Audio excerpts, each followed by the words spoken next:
you hear like parents, they say, "Oh, I had a chem set when I was a kid and I nearly blew up my house." That was kind of the level of these chem sets. It was before we kind of Okay. realized that there's regulations on those kind of things, and we anyways, we sent some pretty legit chem sets out. They had glassware. We got a sample in, and Michaela was looking at it, and she said, "Wow, like that's beautiful. Like that is amazing." And it was I don't know, it was such comfort to me to know that like she approved of what I was doing. Kind of a relief, And like, "Woo, okay, yeah, one person's on board. The yeah, most yeah, important one person customer. on The board. most important customer." That's Yep. exactly right. All right, everybody, welcome back to another session. We're really excited tonight to talk to Corey Marriott, who is the founder of Blue Alpine, which is a really cool product that we're going to have him talk us through it, because we were clicking through it, Corey, and I got to say it's really cool, but we don't fully understand it. So we're excited to get the full education on it, as well as some of the other cool products and things that you've worked on. So Corey, welcome. Thanks so much for being on. Thank you. Yeah, thanks for having me, guys. This is Sweet, dude. awesome. So let's get started, Corey. Go ahead, just jump right in. Tell us where your kind of entrepreneurial story began. What were you doing before you started, messing around building products? I think that's a great place to start, and then we can just kind of Yeah, go in and talk about your journey.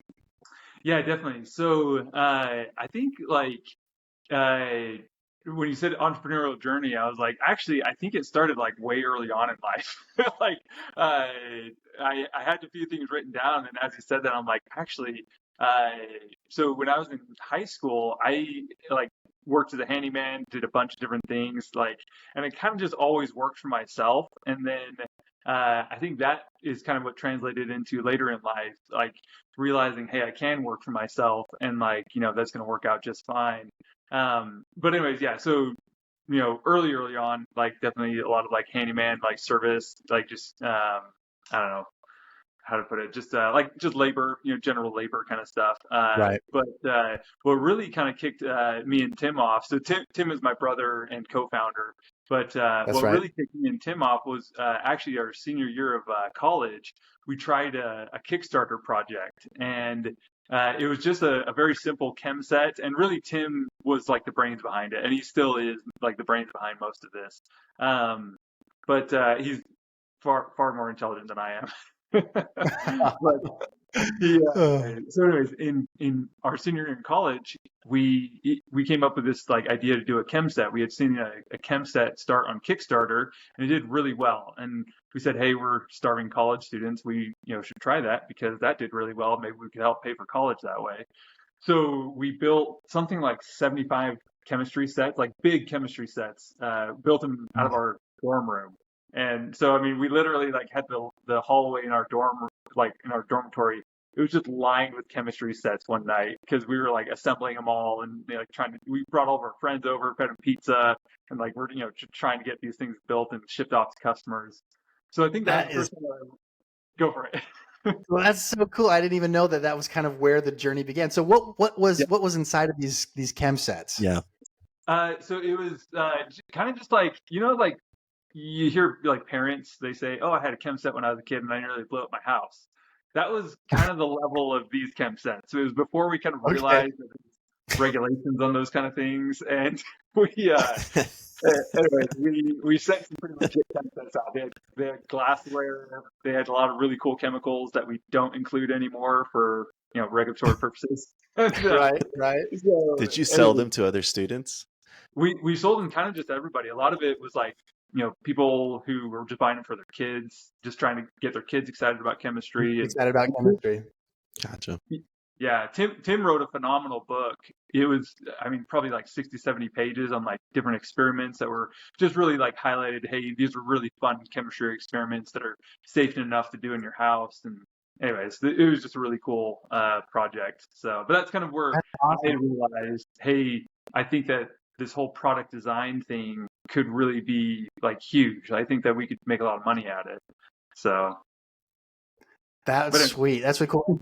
And so you and Tim, is your background, kind of your education, was it in chemistry? Was it in business, or where did the chemistry interest come from? yeah, so I've kind of always been interested in chemistry, and Tim is much better at chemistry than I am. He's an electrical engineer by trade, but I'm actually a firefighter by trade. So I took a lot. So I Right. was a firefighter paramedic, and in my college career, I took 2 or 3 chemistry classes, but that was really about the extent of my chemistry. When we got into it, it was really just like, hey, I'd taken a few classes, knew a few things about chemistry, but not at all or focused at all for either of us. We were just both of us just interested in business, but we had other, career paths going. We just, both enjoyed business though. So That's so cool, man. Steve Jobs, they were out of a garage. You were out of your dorm room, lining the hallways with illegal chem sets. No, not illegal, but so that's super neat. Okay, so you guys, you recognize this was it. And so did you launch a Kickstarter for that initial chem set? we did, yeah. So we launched an initial Kickstarter for the chem set. That did really well, and then and I guess the first one failed, and then we launched it again, and then the second one got picked up by a homeschooling group just by accident, and then that one took off. That one was like, so the Oh, first one, cool. yeah, the first one failed, and I kind of gave up and let Tim just kind of take it. I'm like, hey, if you want to do it, go for it. And then it actually took off, and I'm like, oh, hey, like I'm no longer like getting paid by this anymore because again, I just gave it to him, but I still helped out with it and like still helped fulfill and kind of plan for the next ones. But then as we were like we had just gotten done with the chemistry, like with the chem set, we got done fulfilling it, got done shipping everything, and we were Tim was trying this new product. It was like this, it was like an acrylic museum with a bunch of little samples in it.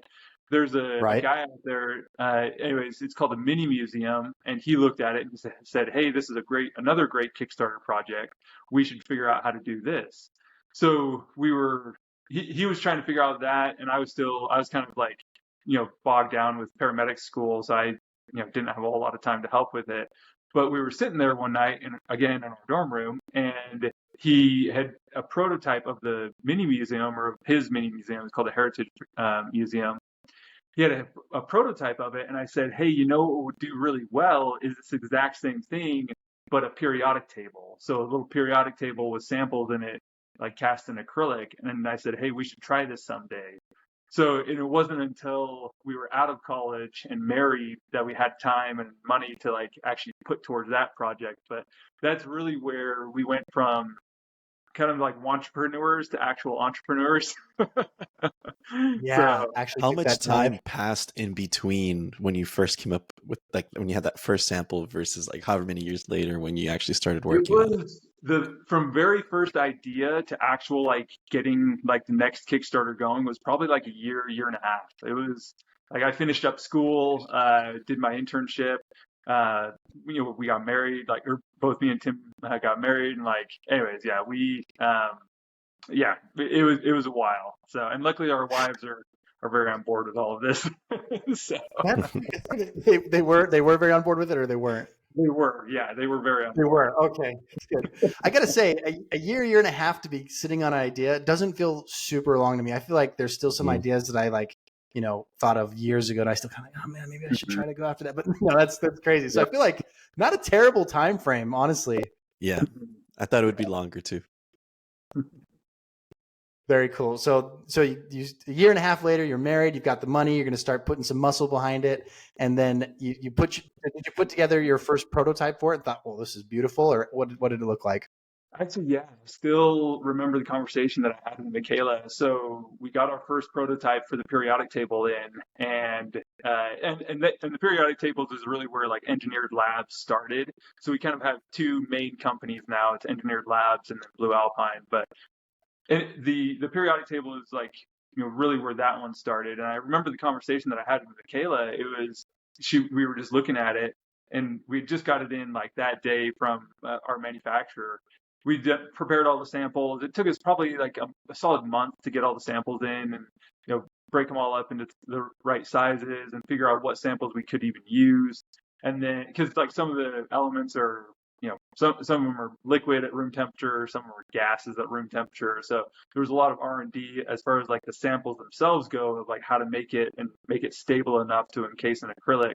Yeah. But anyways, we got the sample in, and Michaela was looking at it, and she said, "Wow, like that's beautiful, like that is amazing." And it was, I don't know, it was such comfort to me to know that like she approved of what I was doing. Kind of a relief, And like, "Woo, okay, yeah, one person's on board. The yeah, most yeah, important one person customer. on board. Most important customer." That's Yep, exactly right. 100%.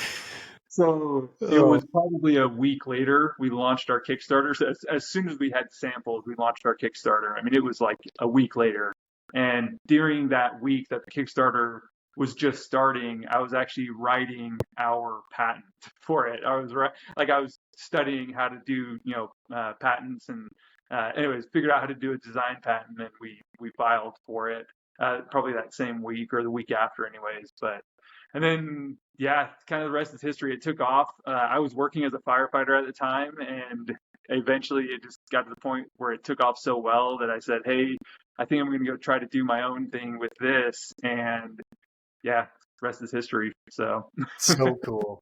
So That's cool. I mean, it's awesome. such a unique product. So something I'm really curious about, because it yeah, contains all the elements on the periodic table, right? yeah. So how did you go about sourcing those?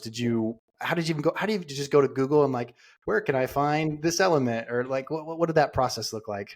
Yeah. So, and that's really how that's really how like any like market research starts, or like any product development Go to starts, Google. is like just Googling stuff, like asking the right questions. Like, so yeah, we just started asking the right questions as far as like, hey, what samples can we use? Which ones are legal to own? Because like obviously you can't own some of the radioactive ones. That's just not going to happen.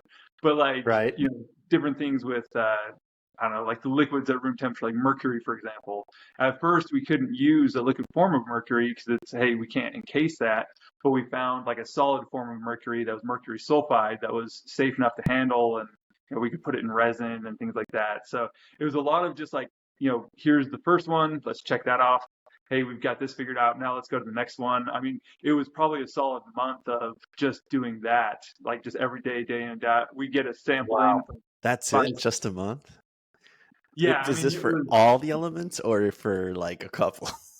for, I think it was about for all the elements. Yeah, I mean, it was, a That's Wow. lot of them are, You That's guys work fast. You guys insane. work fast. That's amazing. That's so sweet. I don't even know if I believe you. That's how crazy No, that that is. I mean, it might have been 3 months, but I remember it being a month. I don't know. I mean, day That in, still is day out, fast. like going out and trying to find source. Like, I mean, these are rare elements. I don't feel like they're just like. I mean, you obviously found a way to where you could, get access to them and put. And that's what I think is so So, cool. Go ahead. Go ahead. and there we weren't the first ones to do this. And that's the big thing, is like there were already companies out there that were selling elements. We just had the Mm, idea to put it all in one place, in a smaller form. So like I think we did source a lot of them from like, element collectors that were already selling all the elements. So like you could go to like, 1810 elements or smart elements, and like they've already got all the samples there. So I think we did take a lot of our, like they did a lot of the trailblazing, not us. Like I will not take credit for the trailblazing, but anyways, yeah. So We were Still, just talking about that the other day, where like we were saying something along the lines like if it's a proven, or if it's been done and if it's already been done in the past and it's proven, then it's probably a good idea. Something like that. yeah, yeah. If exactly, there's not already exactly. competition for it, it's probably not that great of an idea. Yeah. But the way that you guys organized it, I think, is what is super unique and super cool about it. The other thing that I think is cool about it is the acrylic piece of it. So I mean, you guys had seen a product similar to it being casted in acrylic, or was acrylic kind of a way that's like, oh, this is a perfect way for us to demonstrate it? Did you consider any other like formats for housing all of the elements, or how did you kind of land on acrylic? We did, yeah. So with I think our first like idea was, hey, let's cast this in acrylic, because we had seen how well the mini museum had done, and that was just like, things that just kind of applied to people who liked history. So it's like, well, his was in acrylic, and science is something that applies to many more people than just history. Because I mean, there's a lot of history buffs out there, but I feel like there's a lot more science buffs out there. Maybe I'm wrong. I have no idea what the actual numbers are. But anyway, so we just looked at that and we said, hey, here's a good idea. Here's a proof of concept for the history industry. Let's just create the exact same thing, but for the science industry. So Hmm. we had looked at like other periodic tables, other ideas that were kind of bottled and like, different things. There was, cubes out there that were like really big, like it's like the size of like a wall. So, our idea was like, hey, people are already buying these like wall size displays, but they're super expensive. I mean, they're tens of thousands of dollars. So, if we shrunk it down, like clearly there's a market, now we just need to shrink it down, make it cheaper, and hopefully people will buy it. So, and it was very, has instant gratification or instant like proof of concept with Kickstarter, because with Kickstarter what's great is like it's minimum viable product. Like me and Tim put, I think it was like $2,000, like $1,000 a piece into the prototype and all the elements and like all the R&D. And then out of that, $1,000 a piece, it was almost again within a week after like, we took a week to launch the Kickstarter, and within just a week we knew, hey, this is a successful product. Like we Yep. need to go with this. So very very quick turnaround time. And anyways, we It's spent $1,000, and it's like that at the time just felt like so much money, but now it's like I would not have traded that $1,000 for anything that led to, years worth of work and fun. Yeah, So no kidding. I feel like you guys, just hearing this story, it sounds like you guys work hard and you work fast on, mhm. getting things organized, testing out concepts, which is awesome. So for your Kickstarter, was that something that you offered internationally, or was it just domestic in the United States? How was your Kickstarter set up? Yeah, no, it was international. Yeah. So, and I Cool. think that's how most like things with Kickstarter does. You can offer like international or domestic, but with ours, we had already, had a little experience with like shipping internationally. So we said, hey, let's just offer it internationally. And I think, yeah, it was probably a 50-50 split between American customers and international customers.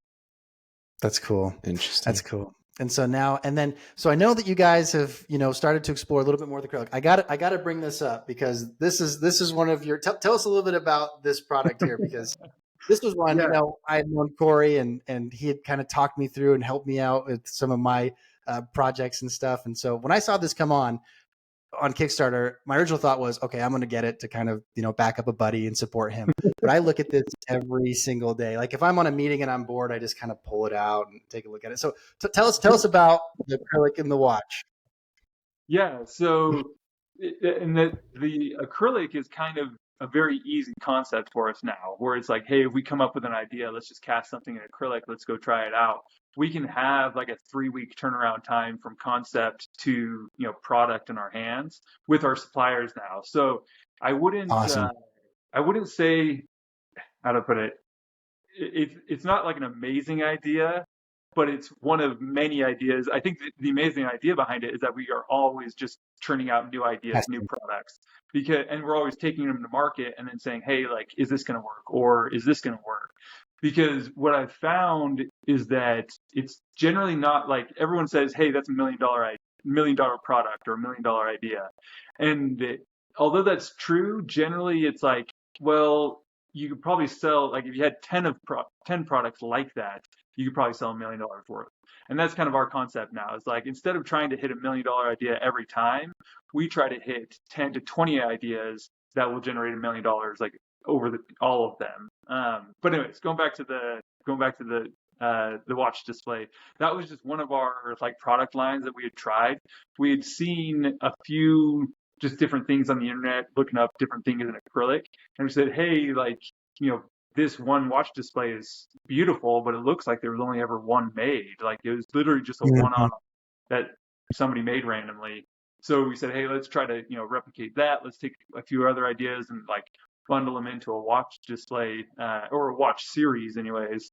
And anyways, yeah, so we tried it, and it's not an amazing product right now, but we also haven't been pushing it too hard. It did okay on Kickstarter, but I think with the right market, like, and I think that we could sell more of them. But anyways, we get pulled so many different directions, we just haven't had time to focus on it. So, well, and that's what I think is cool about Engineered Labs is exactly what you described. You can experiment with so many different things.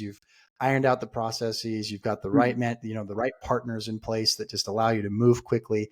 And that's what I think is really cool with Engineered Labs on it. So, all right, well, that's super neat. That's super cool. So Engineered Labs now allowed you to kind of take what feels like a big step and a big move with Blue Alpine, because I mean, just from what I've seen on Instagram and what I've heard from you, is it's kind of a big maneuver. Let's talk Blue Alpine now and the freeze dryers. Really quickly before we pivot, I just had one more question. You mentioned you filed, or I guess attempted to file a patent. Did you have success filing that patent? And if so, would you mind telling us a little bit more on like what the patent covers?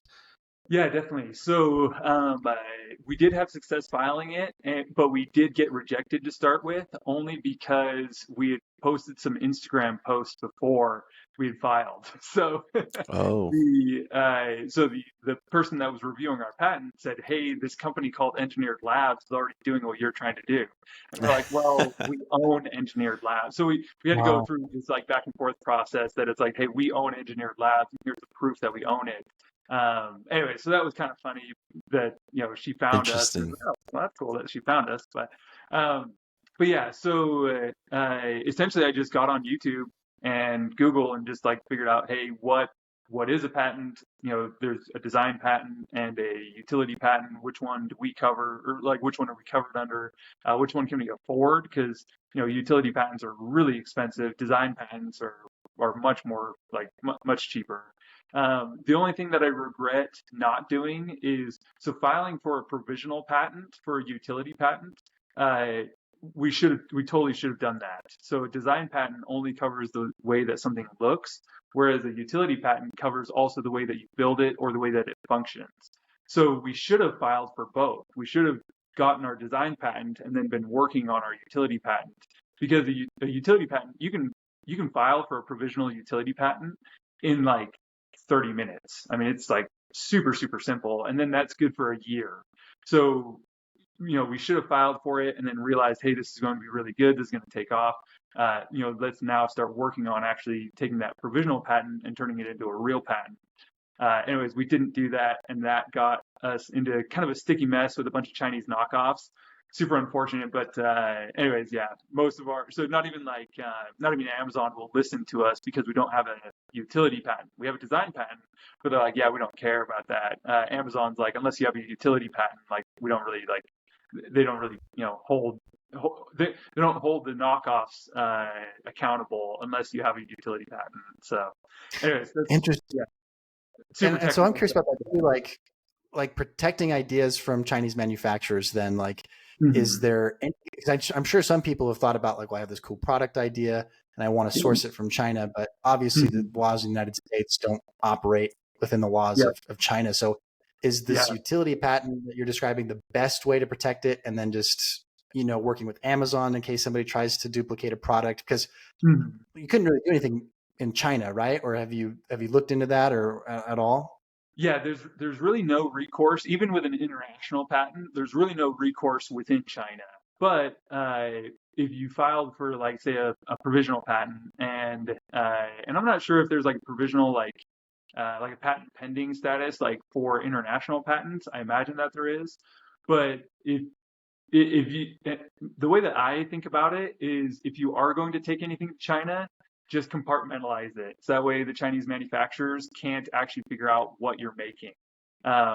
And so like, for example, if you're going to make like a widget, we'll make like, this part of the widget at one manufacturer, and this part of the widget at another manufacturer, and this part of the widget at another manufacturer. And then you bring it in house here in the US, and then you assemble it all. That would Mm. be the best way that I would get around intellectual property infringement from China. Um, Either that or just have it made here in the U.S. Like, if you have it made here in the U.S., chances are it's going to take the Chinese manufacturers a year or two to catch up. And then hopefully by that point you've got your utility patent in place, and you can defend it. But yeah. That's really good advice, the way that you described that, though, for anybody who's thinking about doing a product, For mix sure. it up overseas, or I like your recommendation of just keeping it stateside, or, Mhm. somewhere where you can really protect it and zero on it. But yeah, that's a cool, Yeah. I'm sure we could probably dig in deep into that and stuff. So There's a lot yeah, and of I things know, to get into. yeah, there probably is. There probably is. But it's cool to meet the guys behind the OG, elemental periodic table. It's pretty neat. It's pretty cool. All right, so now's a good time. Then I guess we can move on and talk a little bit about Blue Alpine and what you're doing with the freeze dryers. Walk us through the, did you guys go back and sit in your dorm room, after all these years and think, okay, we've got to come up with a new idea, or how did you guys land on Blue Alpine? Yeah, so while we were getting engineered labs kind of like up and running, like within those first probably like 2 years that we were getting engineered labs really going, I actually bought a freeze dryer and I said, hey, like this is an amazing product. Like I love freeze drying. And we looked at all the Google search trends and like all the trends of the market and we said, hey, this looks like it's an up and coming industry.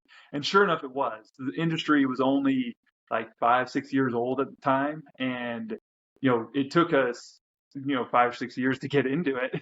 but, uh, but anyways, yeah, we looked at it and said, hey, this is a great idea. We started kind of doing some preliminary testing as far as like trying to figure out how to make a freeze dryer. And it probably took us it was a solid like 4 or 5 years before we had like a functioning prototype. And we worked on it for probably full time. So we worked on it part time while we were still, managing engineered labs, still getting that off the ground for probably like 3 years. And then once engineered labs was kind of the point where we could kind of back off a little bit, we started taking seed money from engineered labs and putting it into Blue Alpine. And, we probably worked on Blue Alpine full time for like 2 years before we like, went to market. So it was kind of a Wow. very long, drawn out process. Obviously, this has a lot more engineering in it than just a simple piece of acrylic. This is, Yeah, no kidding.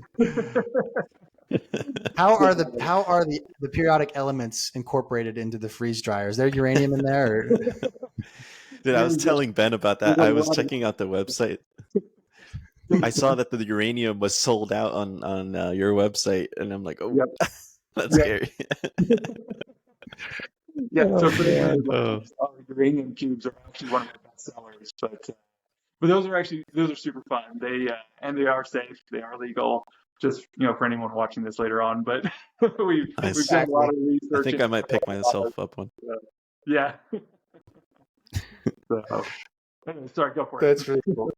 So 2 years to kind of put together the basic prototype, and so it was just a product initially that you were interested in. You're like, hey, I like freeze drying, like this is something that I like to do, and then you realized this is a very young market, and then you went to Tim and you said, hey, can we work on building this together? And that's kind of how it began.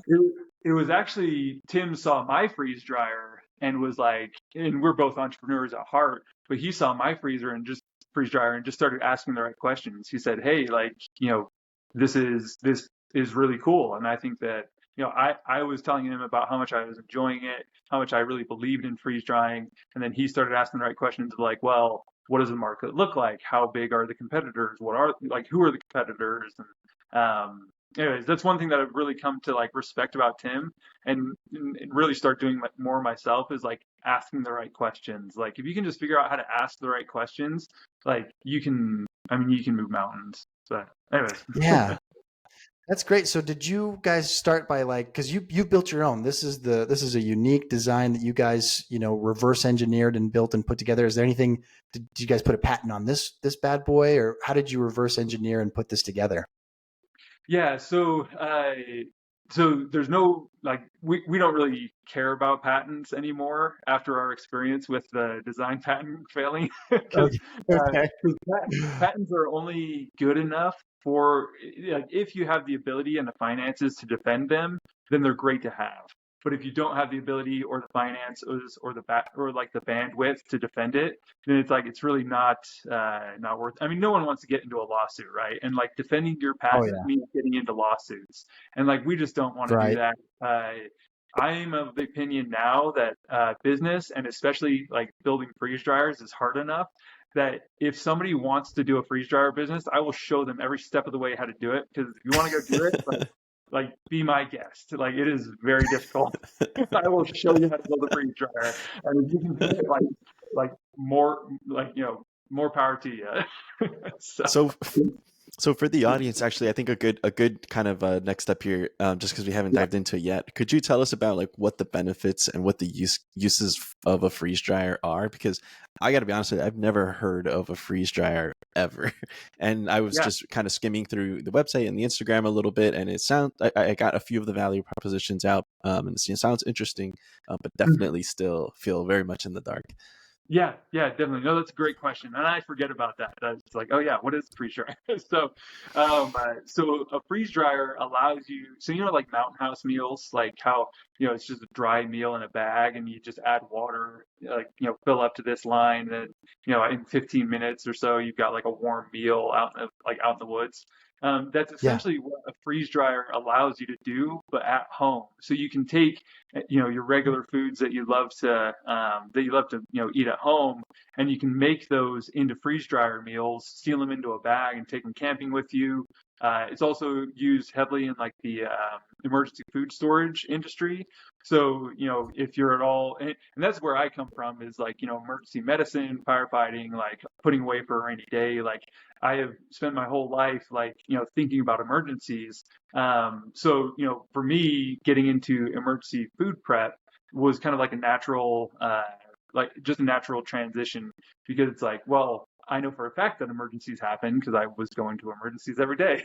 And, having emergency food on hand, or like food storage on hand just in case, it kind of just spoke to me. So I said, hey, let's get into this. But so those are kind of two of the main like focuses of it. You can also do with a freeze dryer, you can also do like just really cool things as far as like preserving strawberries or preserving fruit, or there's like some weird things that you can do with like taxidermy. You can actually like preserve animal hides, flowers, so like Oh, from wow. florists. You can actually preserve like bouquets from like a wedding. There's a lot of like really super niche things that you can do within the freeze drying industry, but for the most part, it's emergency food prep and then like Mountain House meal style things. And then there's also another subcategory of freeze dried candy. So about 50% of our customers come from the freeze dried candy industry, where you take like Skittles and you freeze dry Skittles, and you essentially like get like popcorn Skittles, where it's like this puffed up Skittle that's like crunchy. And you can do the same thing with like gummy bears or like gummy worms. And anyways, that is a whole Interesting. subcategory, and that's really cool because that's B2B at that point. We're selling to another business, uh, whereas like selling for emergency food prep and stuff like that. So that's more like business consumer sales. So it's kind of cool. We get kind of both with our industry. So yeah. That's super neat. Nice. So can you freeze? I mean, we went from like strawberries to taxidermy. So it sounds like there's a really wide range of things that you can Mhm. freeze dry. What does Yeah. the process look like? If I had a bag of strawberries that I wanted to freeze dry, how does this freeze dryer work? Yeah. No, that's a great question. So with free, so how do I put it? There's like so much. There's like years worth of knowledge, and I'm like, how do I condense this into 30 seconds? So, Well, I so guess my question is it like the microwave where you pop it open, you close it, and you punch in like, freeze dry strawberries, and then in a few hours it's done, or what does that process look kind like? of is, yeah, yeah. That's kind of a great way of thinking about it. So it is much more technical than than the microwave, but Right. essentially that's what it is. Yeah. So you so what you're trying to do is you take water, you take liquid water, you freeze it into a solid, and then what you do is you drop the pressure. So in this chamber right here, this is actually a vacuum chamber. So you drop the pressure in the vacuum chamber, and then when you drop the pressure, it raises, or sorry, it lowers the boiling point of water, where it makes it easier for the water to boil off. So if you, for example, are trying to boil water in a vacuum, it boils off at room temperature. But what you want to do is you want to say, hey, let me just like freeze this food first, so it gives it this nice structure. So if this is a strawberry, it's like freezes it as a strawberry, and it'll always look like a strawberry. And then if you can just get that water out of the strawberry without damaging the strawberry at all, then it'll be preserved forever, and it'll still look like a strawberry. So anyway, it takes and you freeze the food first. and then it pulls a vacuum down, and then these heat plates right here will heat up very, very gently. Like it heats up like only to like 120 degrees ish. For strawberries, it's about 110. So it takes that solid ice, turns it straight into a vapor, and then deposits that vapor on the outside of the chamber. So what you're left with is you're left with super dry food here on the heat plates, and you're left with a ring of ice here that just came from the food. The water that was in the food is now deposited on the outside of the ring. So and then you pull your food out and you store it. And anyways, yeah. So wait, Dude, when you say it's dude. it's on the outside of like, so the outer ring, like how far outside are we talking? Because I'm still trying to Well, visualize yeah, not like the much. final what comes out of the chamber. Yeah, no, that's a great question. So I'll take you out of here and kind of show you around a little bit. So, and actually, I've got another freeze dryer that's kind of running. So I'll show you. It's kind of in the middle of running. So this is Nice. food. This is just like a soup, like a turkey soup that we did. And it's kind of in the middle of its cycle. So the water will go from this food and it will deposit just right here. I don't know if you can see the ice starting to form just right there on the inside of the chamber. So, and it's not the outside, but it is the inside of the chamber, but it's the outside circle of it. But around the outside of this chamber, you've got refrigeration coils, and so the refrigeration coils get super cold because you're trying to capture ice in a vacuum. So, anyways, the refrigeration coils are on the like literally like the outside of this. You can't see it here, but on the outside of this chamber, those refrigeration coils are what are helping capture this ice. I don't know if that makes sense or not. It only has to move a few inches. So. Wow. That sounds, I mean, that is one of, I mean, it's just, I mean, you did a wonderful job of explaining it actually. Like as you Hopefully. described the process, I could kind of calculate it, but that just sounds incredibly complex. Like how did you guys sit down and think we're going to figure this out and we're going to build this product so that everything processes perfectly and can actually freeze dry items? Um, uh, it's all one step at a time. One Like step if at a you, time. I mean, how to put it? I mean, we showed up for 2 years every day, not working on engineered labs, just working on Blue Alpine, like trying to figure it out. We showed up for 2 years. Like imagine going to school for 2 years trying to figure something out.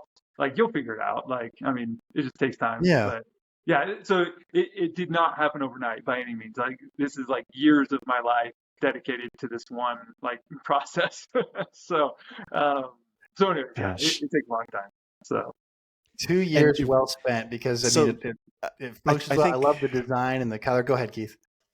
just thinking like uh, there's so many people that like need to hear that because whew, especially entrepreneurs, I feel like a lot of people get into business for the wrong reason. And like just knowing that, first of all, this is something completely new to you and your brother. Um, yeah. an entirely new journey, and like ultimately, all you mostly did was understand how large the market was for it, that there were already proven brands doing the same thing. But it's such a huge undertaking. I feel like dedicating 2 years, like that's such a huge risk. Like there's so much risk in that. And I feel like there are so many people, like kind of the average would probably be that people are willing to take very, very little risk at all. In fact, I feel like the whole reason people don't ever become entrepreneurs to begin with is because they don't want to take any risk. But then here you guys are, you spent 2 years on one product with like just everything Ah, to lose basically, and investment too, your own money because you Oh seeded it yeah, from yeah. your other company. They say don't gamble more than you can stand to lose. We gambled everything. Like we would have lost. Like I mean, like amazing, had this not amazing. worked, I mean, we literally would have lost everything. Like it would have been starting at ground zero. Like I mean, yeah, but but that goes to like how do I put it? Tim and I are actually very risk averse. So as like risky as it is to like start this business, we had done so much research. We knew exactly what we were getting into. We knew the size of the market. We knew our time frame was 20 years of a career. It's like, hey, 2 years is a long time, but I want to spend 20 years helping people, freeze dry food and like, prepare for a rainy day just in case. Like, our time horizons were much larger. But then on top of that, like, it's only risky if you don't know what you're doing. And like, we had done so much research, like, hey, we know exactly what we're doing. We know exactly what we're getting into. So, risking literally like our entire savings on this didn't feel that risky because we knew we were going to be able to sell them. So, You're confident in the result. mhm, yeah. Yeah, I think that's super neat. I mean, that's a good way to look at it. I think that when you've done your homework, you can go in and move forward so much more confidently than a Mhm. product. I feel like I myself get caught up in that all the time. I get very close. I get to the edge of the cliff and I don't jump because I'm just like, oh, I don't think I can. Yeah. I haven't done enough homework. I got to go talk to Corey a little bit more. And uh, yeah. So really quickly before sorry, I didn't mean to cut you off. And No. You go ahead. yeah, so I still, I know you kind of talked through the process a lot more just now, but is the final Yeah. version of when you're taking an item out of the chain, or, out of the freeze dryer in general, is it an ice block? Like I can't Yeah. visualize what the final version looks like. Yeah, no, that's a great question. So, in fact, let me bring you over here to some of my samples. And I'll Awesome. grab some of these. I'm loving the tours, the samples. We need to get a bag Yeah. sent to Keith. So this is freeze-dried cheesecake. So it turns into just a Freeze hard, dried cheesecake. yeah, it's just a hard sugary snack that's very light. This is freeze-dried mango, same thing. It'll keep for 30 years on the shelf, just like this. Freeze-dried carrots, Wow. freeze-dried pineapple right here. These are freeze-dried grapes, same thing. Just you can kind of hear them clink around. They're just hard, just sugary things. This is freeze-dried chicken. So freeze-dried chicken will keep for 30 years on the shelf, just like this. And when Wow. you pull it out, you can actually rehydrate it in like 10 seconds. Like you put it in water and like it almost immediately comes back to being chicken. So, anyways, these are Wow. all of our samples, but and these are like raspberries. So this is freeze-dried raspberries. They'll keep for 30 years, just like this. So, anyways, super That's raw, but awesome. And do you guys with your samples, do you guys ever bag those up? And like if Keith and I wanted to order a bag, could we order a bag of the cheesecake or the raspberries?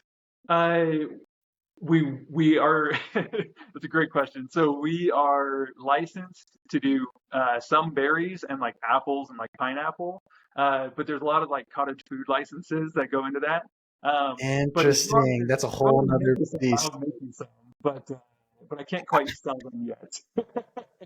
No worries. Yeah, I think it's super neat. And Keith hasn't even had the chance. I've had some, freeze dried product before, but we definitely got to get Keith. We got to Really? get Is Keith. it is it I'll send you some cheesecake, 2 cheesecakes in the freezer that I need to do. The cheesecake one sounds amazing because yeah. I've never heard of, freeze dried cheesecake, but that Is it sounds awesome. hard? Is it hard, It like is. hard candy? It's imagine like oh man, what would I compare it to? Imagine like hard bread, like really stale hard bread. Like that's a good description of it. It's obviously Gotcha. much more flavorful than hard bread, Mhm. but it's like a crouton. Like you can kind of crunch through it, but it has structure to it. But it takes on whatever flavor. Obviously, cheesecake is going to taste like cheesecake, but it's kind of like eating like a crouton cheesecake.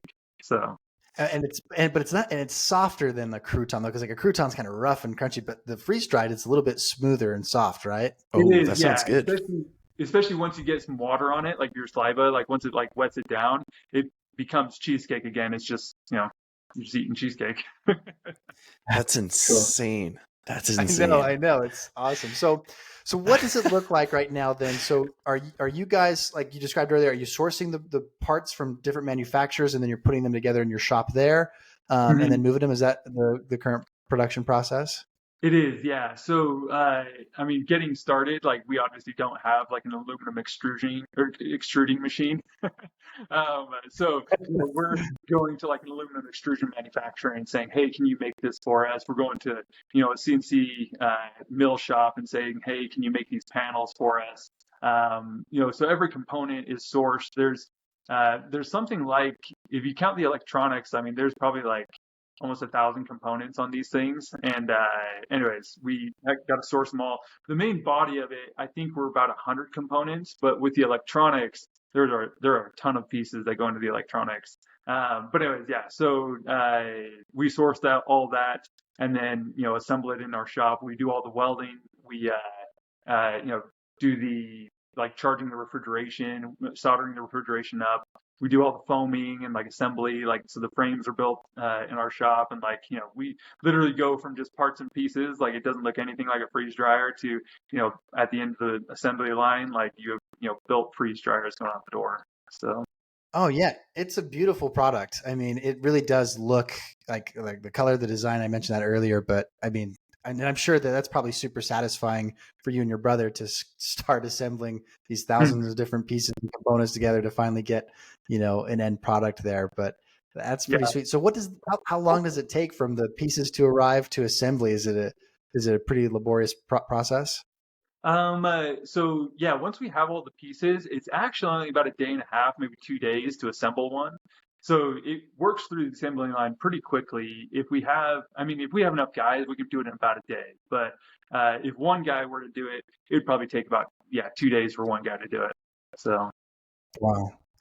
Cool. And then I'm sure this is all kind of documented and well laid out, and you've got it just ironed out into literally a machine.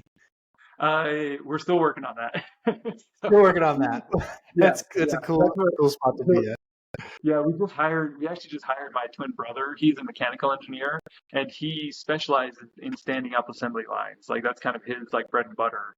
So he's a mechanical engineer, but he's kind of like an industrial engineer with that focus. So he's kind of been the one that's like helped us iron out like, hey, here's like the jigs and fixtures that we need. Here's like how an industrial company would actually run a factory line or a manufacturing line. So anyways, he's helped us out a ton with that. Even in just the first like few months, he's ironed out a lot of things for us. So wow. It's still in the planning stage then, as far as getting it to be ready to be created on an assembly line. No, we are actually manufacturing. So wow. We've shipped out, at least at this point, we've shipped out probably like 400 or 500 machines, and we are nice. Gaining traction every day. So our biggest problem right now is not so much selling or like manufacturing the machines. Our biggest problem now is actually just procuring parts. So like, they're just so expensive to make. They're like $2,000 a piece just to make them. So, that's a lot of capital that we have to put out in order to bring the components in and then assemble them. So that's kind of what we're struggling with now is like, hey, how do we get a little bit more capital? How do we, get parts in bulk so we can get them a little cheaper, like things like that. So. That makes a lot of sense. Yeah. And sorry, Ben, I saw you were going to jump in there. Really quick one. What does the price of one of the dry freezers go for? And then I think this just kind of ties in. You said it goes for about $2,000 in cost to get one created. Yeah. So we spend about $2,000 just components. We sell them for about $3,000. But the $2,000 in components doesn't include labor. So there's actually a super tiny margin on them. We're making about 19% margin, like as a whole company. So anyways, there's, they cost about $2,000 just for us to buy. They cost about $3,000 for the user to buy. But then we've got to pay for shipping. Shipping is super expensive. Shipping is like 10 to 15% of the overall cost of the machine. I mean, that's like shipping alone is like super expensive, but and then there's labor and packing materials, things like that. So that's where we kind of whittle down our margins to about 19%.